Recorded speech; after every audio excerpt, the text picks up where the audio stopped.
Vamos a abrir nuestras Biblias entonces en Gálatas capítulo 3 y estamos llegando a este pasaje de donde sale el tema de esta serie de estudios que se llama Rompiendo el Hechizo. Déjeme preguntarle, ¿alguna vez lo han estafado?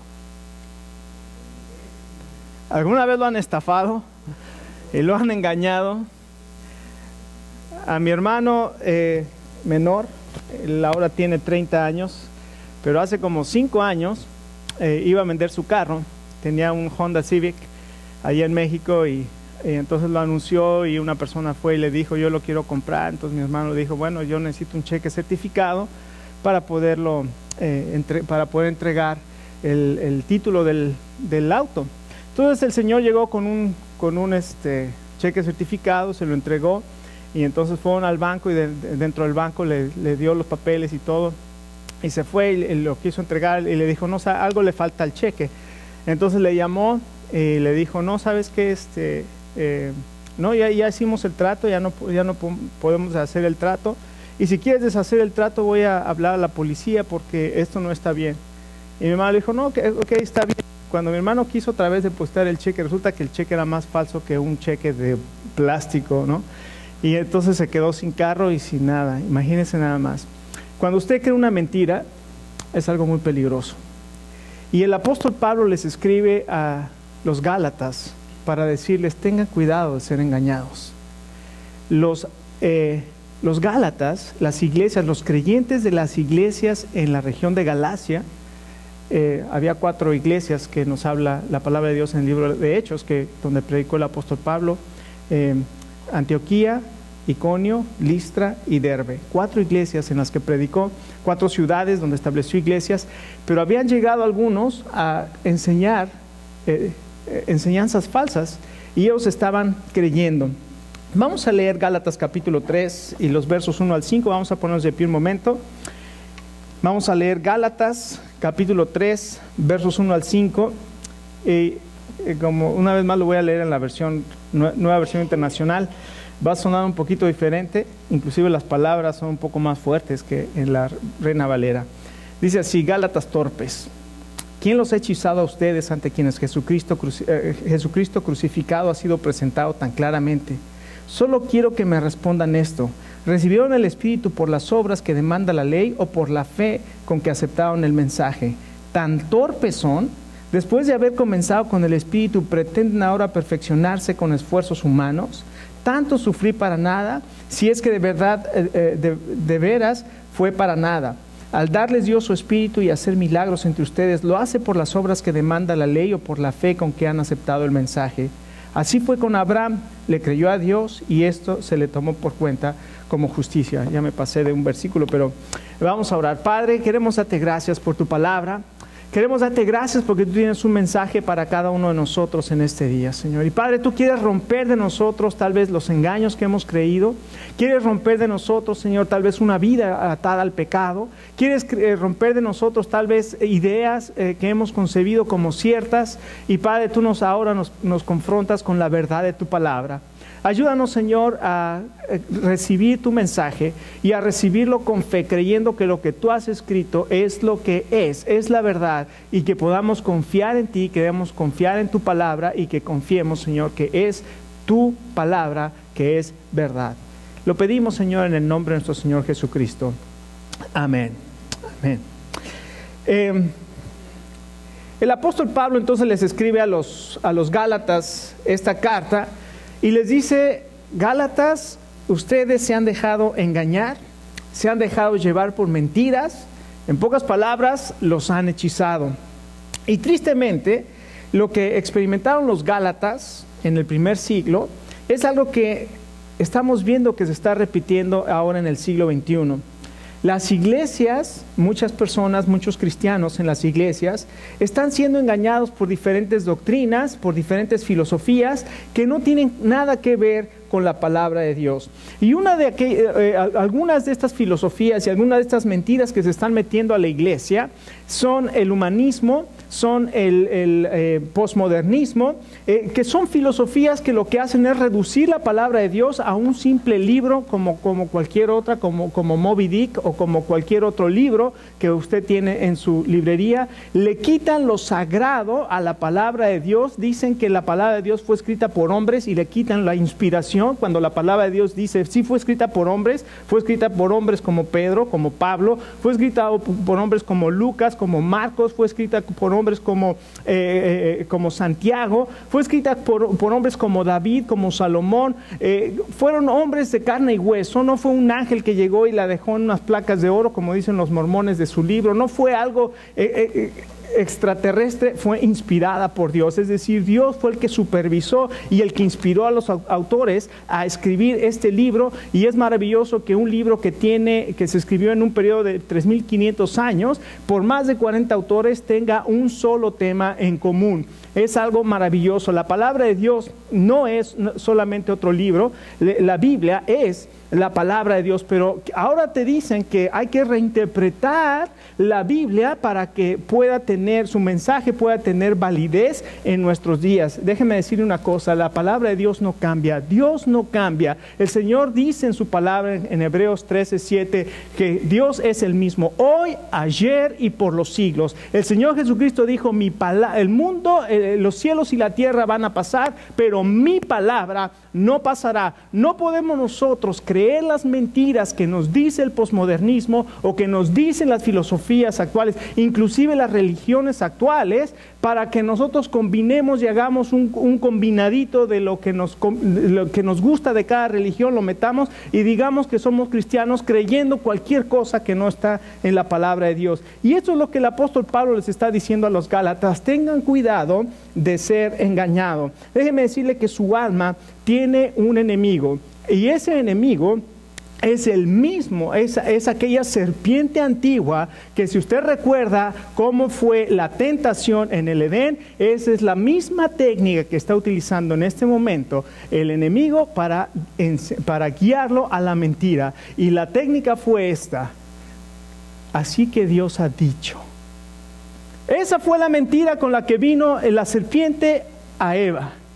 Con que Dios ha dicho. ¿Qué quiere decir esto? Que puso en duda la palabra de Dios. Una vez que puso en duda la palabra de Dios, puso el pavimento para que, si uno duda la palabra de Dios, en ese momento puede caer en la tentación. Y eso es lo que está diciendo el apóstol Pablo: tengan cuidado con aquellos que vienen y les enseñan un evangelio diferente al que yo les he enseñado. ¿Cómo podemos romper entonces el hechizo? ¿Cómo podemos dejar de creer si es que estamos creyendo esas mentiras? ¿Cómo podemos salir de ese hechizo, de ese encanto en el que tal vez hemos caído?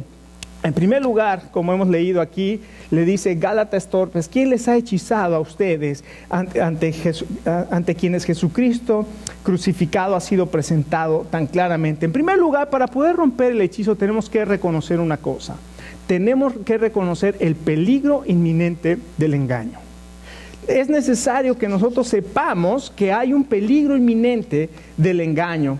Ese engaño está constantemente metiéndose a nuestra vida a través de imágenes, a través de mensajes, a través de películas, a través de la radio. Por todas partes se nos está bombardeando con estilos de vida, con mentiras que se nos dicen, con tantas cosas para que nosotros las aceptemos y las creamos y simplemente vivamos de esa manera. Y Pablo les dice que es una insensatez, y les habla y les dice: Gálatas insensatos, o como dice la Nueva Versión Internacional, Gálatas torpes. Le está diciendo que creer en la mentira es una insensatez. ¿Por qué es una insensatez?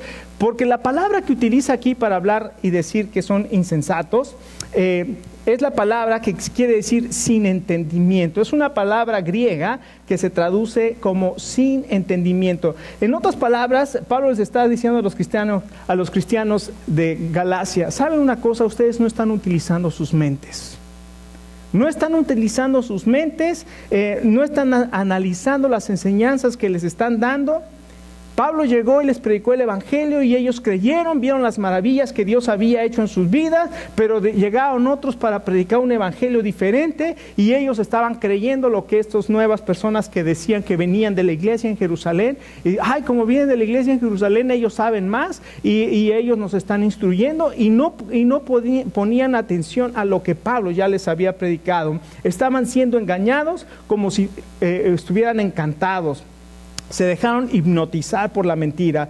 Y una de las cosas que vemos aquí es que la emoción triunfó sobre la evidencia. ¿Y usted ha conocido alguna persona que está enamorada? Para ilustrar esto que está diciendo el apóstol Pablo, ¿ha conocido una persona enamorada? Todo el mundo sabe vamos a poner el ejemplo de una mujer que está enamorada, aunque también pasa, yo estaba enamorado, ¿verdad? Y yo me casé enamorado. Y sigo enamorado, pero ya es un enamoramiento maduro. Ahora ya no veo todo color de rosa, ahora creo que veo la realidad. Y de todas maneras, he decidido seguir amando a mi esposa. Es una decisión, el amor no es, ay, ¿qué siento? El amor es una decisión. Todos tenemos defectos, y mi esposa es la que más sufre con el pobre de mí. Ay, no es cierto. Pero fíjense, seguramente usted ha conocido una mujercita, una jovencita, está enamorada, se enamoró. El muchacho es un vago, no trabaja, tal vez es drogadicto, tiene un carácter terrible, golpea, se ha sabido que golpea a las mujeres, y todo el mundo le dice a la muchachita, no te conviene, mira, no trabaja, mira, no, es un vago, nada más se la pasa con los amigos, mira cómo te trata mal, mira cómo siempre, pero lo amo, y yo no mando en mi corazón. Esto es precisamente lo que sucede, o sea, quedan encantados, es un común hechizo, o sea, no ven la realidad. El apóstol Pablo está diciendo, ustedes no están utilizando la mente para analizar las evidencias de lo que estas personas vienen y les enseñan. Entonces, no solamente la insensatez del engaño, sino que el engaño finalmente te lleva a la desobediencia a la verdad. Y les dice, por estar siguiendo esos engaños, y aquí me causó mucho extrañeza que la nueva versión internacional no tradujera lo que en el griego dice, en la versión Reina Valera dice esto: oh Gálatas insensatos, ¿quién los fascinó? Es la palabra hechizar, para no obedecer la verdad. Esa palabra no obedecer la verdad no aparece en la nueva versión internacional y me molestó mucho que no hiciera, pero gracias a Dios no estudio nada más una versión, estudio la Reina Valera, estudio la nueva versión internacional y estudio el griego. Entonces, quiero que sepamos lo que la palabra de Dios nos está diciendo. Y dice que nos lleva a desobedecer la verdad. Entonces, el peligro finalmente del engaño es que te lleva a desobedecer la verdad. Y esto es lo que el apóstol Pablo quiere hacer ver a los cristianos de Galacia. Les está preguntando, en otras palabras, ¿están permaneciendo en la verdad del evangelio o están reinterpretando el evangelio en base, escuche, esto es bien interesante, están reinterpretando el evangelio en base a lo que ustedes sienten? Y esa cultura y esa filosofía y esa manera de pensar es la manera de pensar que estamos viviendo en nuestros días. La gente actúa en base a lo que siente, no en base a la verdad. Por ejemplo, si alguien quiere tener o está embarazada y esa mujer dice, ay, pero es que no me conviene tener un bebé. Fácil, abórtalo. No, pero es que es una vida. ¿Cómo puedes llamar una vida un bola de tejidos ahí que todavía no tiene nada? Es un feto, es un tejido, no es una vida. Pero eso sí, los científicos están mirando por telescopios para ver si hay una forma pequeñita de vida en el espacio. A eso sí le llaman vida, y a una vida que se está formando en el vientre no le pueden llamar vida. Le quitan la personalidad, y al quitarle la personalidad le quitan el valor, y entonces mátalo porque no es nada. Y eso estamos creyendo. Y estamos votando por gobernantes que creen esas mentiras. Digo, yo no estoy aquí para hacer ningún proselitismo político, quiero predicar la palabra de Dios. Y lo que siento es, no me conviene. El mandamiento de Dios es, no matarás. No es lo que te conviene, no es lo que sientes que está bien, es lo que Dios dice: no matarás. Una persona que está viviendo en adulterio: es que yo ya no, la verdad, con mi esposa o con mi esposo, la verdad no, ya no hay nada especial. Entonces siento que tengo que vivir de esta manera porque me satisface. Y el mandamiento de Dios que dice: no adulterarás, ya no importa. Todo el mundo lo hace. ¿Y qué pasa? Estamos creyendo esas mentiras en las iglesias. Honroso sea en todos el matrimonio, dice la palabra de Dios en Hebreos capítulo 13. Sea honroso en todos el matrimonio. Pero ahora no, ya no hay que casarse, porque ya nadie se casa, todo el mundo vive en pareja. Vea las televisiones, vea la televisión, todo el mundo habla de la pareja actual. ¿Qué es eso? ¿Qué es eso de la pareja actual? Y digo, no estoy tan viejo para que digan: no, el pastor está bien viejo, por eso. No, hermanos, eso no tiene nada que ver con trascendencia de que es del otro siglo, aunque sí soy del otro siglo. ahora que lo pienso. Pero es la palabra de Dios, la que debe guiar nuestras vidas y no lo que siento. Así es que recordemos, ¿qué es lo que la cultura me dice? ¿Qué es lo que la palabra de Dios dice? No siga hechizado pensando que, no, es la nueva moralidad. Le voy a decir una expresión mexicana: la nueva moralidad, mangos. Eso no debe de ser. Es la palabra de Dios, es la que debe guiar nuestras vidas. Así es que si estás pensando que lo que sientes es lo que valida tus creencias, estás hechizado. No sigas a tus sentimientos. La palabra de Dios dice: perverso y engañoso es el corazón más que todas las cosas. Por más bonito que sientas, nuestros corazones son perversos y engañosos. La palabra de Dios permanece para siempre. Confía en la palabra de Dios, no en lo que sientes. En segundo lugar, no solamente les dice que tienen que reconocer ese peligro inminente, sino para poder romper el hechizo necesitas recordar a Jesucristo crucificado. Si quieres romper el hechizo en tu vida, yo no sé, pero Dios sí sabe, es lo maravilloso. Dios sí sabe de qué cosas estamos atados, qué cosas nos siguen manteniendo, no nos dejan vivir una vida plena, qué son aquellos hábitos, costumbres, pecados, pensamientos, qué son todas aquellas cosas que nos mantienen atados al pasado, al dolor, a la culpa, todas esas cosas Dios las sabe.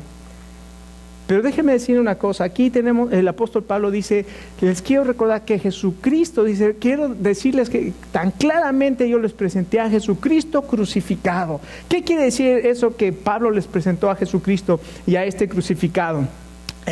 Cuando el apóstol Pablo llegó a la región de Galacia, quiero que vayamos ahí un poquito atrás en el libro de Hechos, el capítulo 13. Quiero que leamos algunos versos del capítulo 13 para que veamos lo que el apóstol Pablo llegó a predicar a estas iglesias de Galacia. En el verso 26 él les está hablando acerca de la historia de Israel y la promesa que Dios había hecho de levantar a un Salvador. Y el verso 26 dice: hermanos descendientes de Abraham y ustedes los gentiles temerosos de Dios, a nosotros se nos ha enviado este mensaje de salvación. Los habitantes de Jerusalén y sus gobernantes no reconocieron a Jesús. Por tanto, al condenarlo, cumplieron las palabras de los profetas que se leen todos los sábados. Aunque no encontraron ninguna causa digna de muerte, escuche, aunque no encontraron ninguna causa digna de muerte, le pidieron a Pilato que lo mandara a ejecutar. Después de llevar a cabo todas las cosas que estaban escritas acerca de él, lo bajaron del madero y lo sepultaron, pero Dios lo levantó de entre los muertos. Durante muchos días lo vieron los que habían subido con él de Galilea a Jerusalén, y ellos son ahora sus testigos ante el pueblo. Nosotros les anunciamos a ustedes las buenas nuevas respecto a la promesa hecha a nuestros antepasados.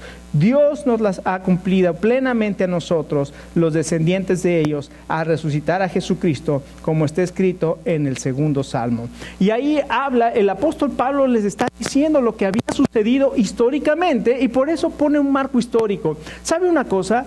Muchos de los intelectuales de nuestro tiempo están dudando que Jesucristo siquiera fue una figura histórica. Entonces quieren inclusive sacarlo como una figura histórica y pensar que Jesucristo es como el unicornio de los griegos, es solamente una idea, pero realmente Jesucristo históricamente nunca existió. Pero la palabra de Dios es tan maravillosa que pone un marco histórico y dice, fue crucificado en el tiempo de Pilato. Cuando uno va a la historia y va a los romanos y ve la historia romana, hay un gobernador que se llama Pilato que estaba en la región de Palestina y bajo su mandato fue crucificado un tal Jesús. Y eso lo dice la historia de Josefo. Josefo era un historiador romano, ni siquiera un historiador religioso, ni mucho menos, pero la historia declara la existencia y la crucifixión de un hombre llamado Jesús. Y el apóstol Pablo deja bien en claro que Jesucristo fue crucificado. Ahora, ¿qué quiere decir para nosotros que Jesucristo haya sido crucificado? Y déjeme decirle otra cosa. Aquí dice que todo eso que al crucificarlo, dice, se cumplió las palabras de los profetas que estaban escritas. En el Salmo 22, 1000 años antes de que Jesucristo naciera, el rey David, tal vez el de las mañanitas que cantaba el rey David, no, ese es otro. Pero bueno, David, el rey, que escribió la mayoría de los salmos, el Salmo 22 escribe y describe en ese salmo, la crucifixión del Señor Jesucristo. En el Salmo 22, en el verso 1 dice, Dios mío, ¿por qué me has desamparado? Cuando el Señor Jesucristo estaba en la cruz, ahí estaba colgado entre el cielo y en la tierra, con clavos en sus pies y clavos en sus manos, con una corona de espinas sobre su cabeza, y ahí llevando el pecado, mi pecado y su pecado lo estaba llevando en esa cruz, y desde ahí clamó y dijo, Dios mío, ¿por qué me has desamparado? Ahí en el verso 14 dice, mi corazón fue como de cera derritiéndose en medio de mis entrañas. Cuando nosotros sabemos que Jesucristo murió en 6 horas, un crucificado duraba hasta días para poder morir. Jesucristo murió en 6 horas, era algo increíble. Cuando murió el centurión dijo, no puede ser que muera tan rápido, y fue y comprobó si estaba muerto y le clava la lanza, y cuando clava la lanza sale agua con sangre. La ciencia moderna, la medicina nos dice que cuando sale agua con sangre es que se reventó el pericardio del corazón, que es lo que contiene un líquido. Entonces se reventó el corazón del Señor Jesús, por eso él gritaba, Dios mío, ¿por qué me has desamparado? El dolor moral de estar llevando nuestros pecados fue algo que no pudo soportar y su corazón se reventó. Y la palabra dice en el Salmo 22, mi corazón fue como de cera derritiéndose en medio de mis entrañas. Contar puedo todos mis huesos. Entre tanto ellos me miran, menean la cabeza y dicen, a otro salvó y no se salva a sí mismo. Leamos el relato de la crucifixión. Es lo mismo que David escribió 1000 años antes. Se cumplió al pie de la letra, tal como el Señor lo había anunciado en el Evangelio. En los evangelios. Entonces aquí vemos que Jesucristo murió. El propósito de la muerte de Jesucristo fue llevar y pagar el pecado que usted y yo no podíamos pagar. Por eso Jesucristo fue a la cruz y le está diciendo, yo les presenté a Jesucristo crucificado. Él fue la paga de sus pecados. Ustedes no pueden hacer absolutamente nada para salvarse, y ustedes no pueden hacer absolutamente nada para agradar a Dios y para que Dios diga, mira, ahora sí se está portando bien, ahora sí lo voy a salvar. No podemos. Lo que hace es que Jesucristo fue el que pagó por nuestros pecados. No hay otra manera de salvarnos. Y una de las cosas terribles y una de las grandes mentiras que también se pueden creer actualmente es esta, y seguramente ustedes la han escuchado. Dios es el mismo en todas las religiones. No importa cómo lo llames. Le puedes llamar Buda o Alá o Brahma o Vishnu o Shiva, o le puedes llamar Krishna. Es el mismo. Déjeme decirle lo que la Biblia dice. Isaías 45, 21 dice, proclamad y hacedlos acercarse y entren todos en consulta. ¿Quién hizo oír esto desde el principio y lo tiene dicho desde entonces, sino yo, Jehová? Escuche. Y no hay más Dios que yo. Dios justo y salvador, ninguno otro fue fuera de mí. Mirad a mí y sed salvos todos los términos de la tierra, porque yo soy Dios y no hay más.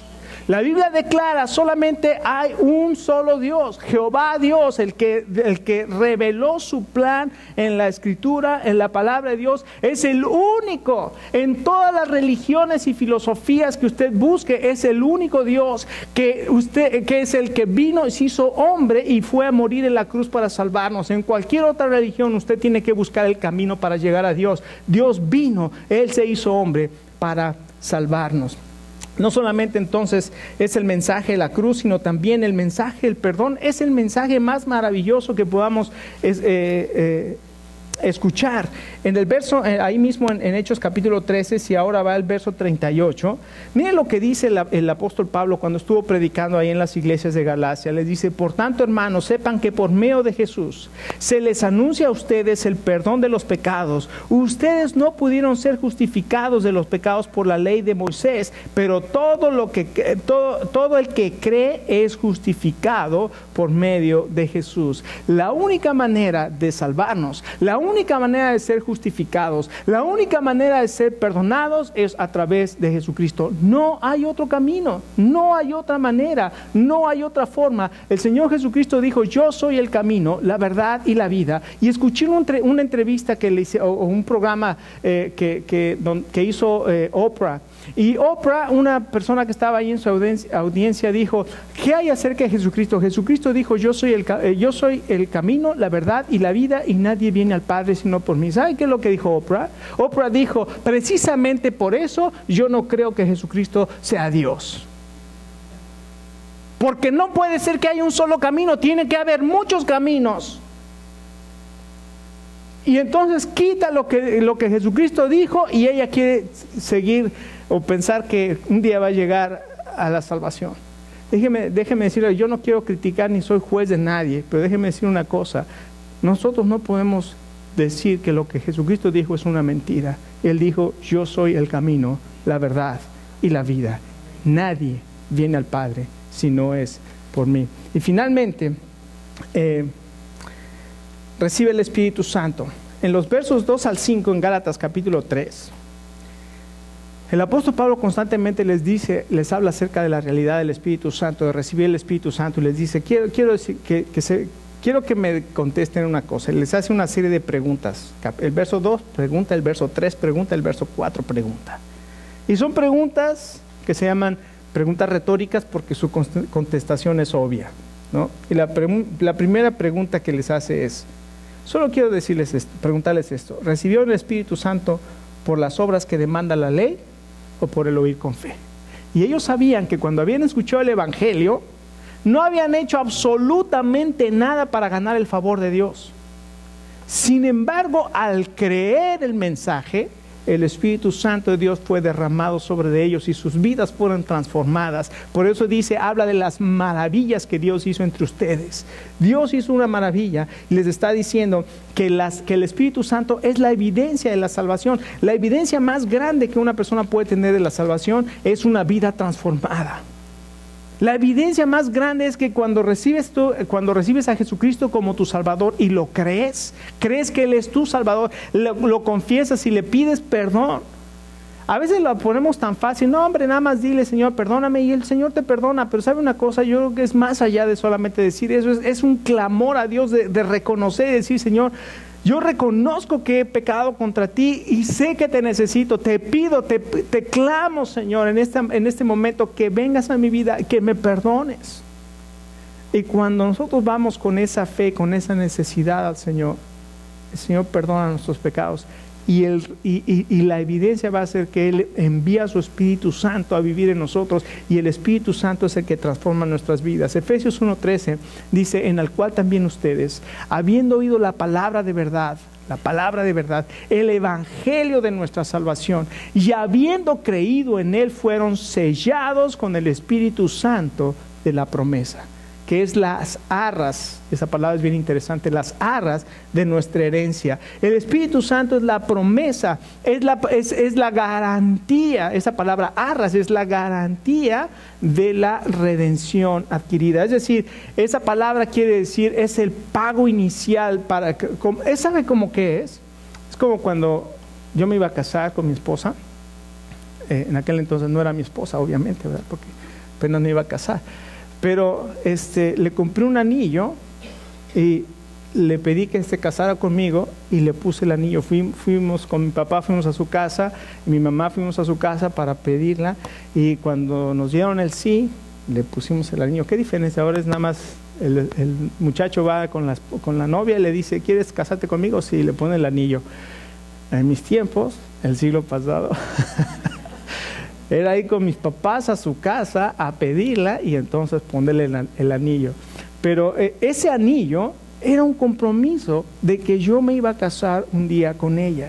El Espíritu Santo es la garantía, es el compromiso, es el pago inicial, es el enganche de que Dios un día nos va a redimir y vamos a estar permanentemente con Él. El Espíritu Santo es la evidencia de la salvación, pero además le dice, ¿recibieron el Espíritu Santo por cumplir la ley o por creer o por la fe? Y el Espíritu Santo finalmente se recibe por la fe. El Espíritu Santo únicamente se recibe por la fe. Es creer lo que Dios ha hecho por usted. Él ya lo hizo. No es que tenga que usted hacer algo para ganar el favor de Dios. Él ya lo hizo, lo único que usted tiene que hacer es recibir ese regalo. El Señor Jesús ilustró, tal vez lo que estamos hablando esta mañana, tal vez lo podemos entender mejor de esta manera. El Señor Jesús un día salió y comenzó a enseñar a sus discípulos y les dijo, les voy a contar la historia de un sembrador. El sembrador salió a su campo y aventó la semilla. Y parte de la semilla cayó en el camino, y parte de la semilla cayó entre piedras, y parte de la semilla cayó entre espinos, y parte de la semilla cayó en buena tierra. La que cayó entre caminos, llegaron las aves del cielo y se la comieron y se la llevaron. La que cayó entre piedras no pudo echar raíz, y cuando empezó a brotar, el sol la quemó y como no tenía raíz, se quemó y fue de corta duración. La que cayó entre espinos empezó a brotar y empezó a florecer, pero los espinos quitaron todo el fruto y la dejaron sin fruto. Pero la que cayó en buena tierra, esa creció y dio fruto al 30, al 60 y al 100 por uno. Y los discípulos después le preguntaron, ¿qué es esto de la parábola del sembrador? ¿Qué quisiste decir? El Señor Jesucristo les explicó y les dijo, miren, como ustedes están cerca de mí, les puedo explicar esta parábola, pero no se las voy a explicar a los de afuera porque ni la van a entender. Cuando nosotros estamos cerca del Señor y queremos aprender, Él nos explica las verdades del reino de los cielos. Dice, la semilla es mi palabra. La semilla es mi palabra. Y la tierra son aquellas personas que su corazón está duro. Apenas llega la palabra, cae, como su corazón está duro, las aves de los cielos, que son Satanás, se la lleva y no tiene fruto. La que cayeron entre piedras son aquellas personas que reciben la palabra y que comienzan a crecer, pero como no tienen raíz, como no se congregan, como no caminan con el Señor, como no leen su Biblia, como no oran, inmediatamente apenas viene la primera prueba, sale el sol, la primera prueba, se acabaron. La que cayeron entre espinas son aquellos que reciben la palabra y la reciben con gozo y comienza a crecer, pero los afanes de este mundo y las riquezas necias la ahogan. Finalmente es personas que de repente empezaron a brotar, pero las riquezas y las cosas, y dejaron que la semilla quedara sin absolutamente fruto. Pero aquellas que caen en buena tierra, esa palabra que cae en buena tierra, dice, y comienza a crecer y da fruto al 30, al 60 y al 100 por uno. Esta mañana la pregunta es, ¿cómo está tu corazón? ¿Es como piedra? ¿Es como camino? ¿Es como los que están entre abrojos? ¿O es buena tierra? Y esta mañana el deseo de nuestro corazón es que la semilla, la palabra de Dios caiga en buena tierra para que pueda echar raíz, para que pueda crecer y para que pueda dar fruto al 30, al 60 y al 100 por uno. Pero no puedes, tu vida no va a poder dar fruto si crees las mentiras y si crees en el engaño. Esta mañana el Señor tiene poder para romper el hechizo, para quitar de ti. ¿Por qué? Porque su palabra es poderosa. La palabra de Dios es viva y eficaz y más cortante que toda espada de dos filos. El apóstol Pablo en el libro de Romanos, capítulo 1, verso 16, dice que él no se avergüenza del evangelio porque es poder de Dios para salvación. La palabra de Dios tiene poder en sí mismo. Si nosotros la creemos, si nosotros la vivimos, vamos a experimentar victoria en nuestra vida. Vamos a ponernos de pie y vamos a orar.